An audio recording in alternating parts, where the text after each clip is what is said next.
महिलांना मारा, फक्त त्यांचं हाड नाही तुटलं पाहिजे आणि जखम उघडी नाही झाली पाहिजे. हा कायदा आहे.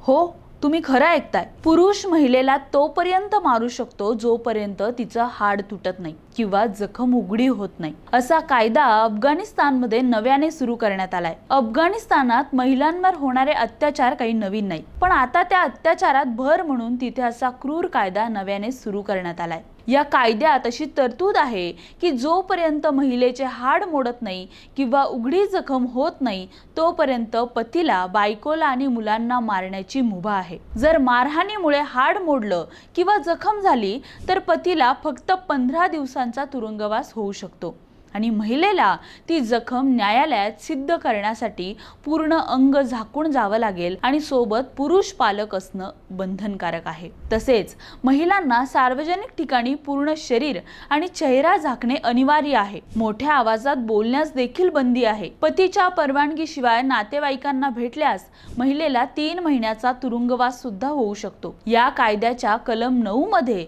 अफगाणने 4 वर्ग केलेत: धार्मिक विद्वान, उलेमा, उच्च वर्ग अशरफ, मध्यम वर्ग आणि कनिष्ठ वर्ग. त्यामुळे गुन्ह्याची शिक्षा गुन्ह्याच्या तीव्रतेवरून नाही तर त्याच्या सामाजिक दर्जावरून ठरते. या व्यवस्थेनुसार जर मौलवीने गुन्हा केला तर त्याला फक्त ताकीद दिली जाईल. उच्च वर्गातला आरोपी असेल तर त्याला न्यायालयात बोलवले जाईल. मध्यम वर्गातील आरोपीला तुरुंगवास आणि कनिष्ठ दर्जातील आरोपीला तुरुंगवास व शारीरिक शिक्षा असे नियम आहेत.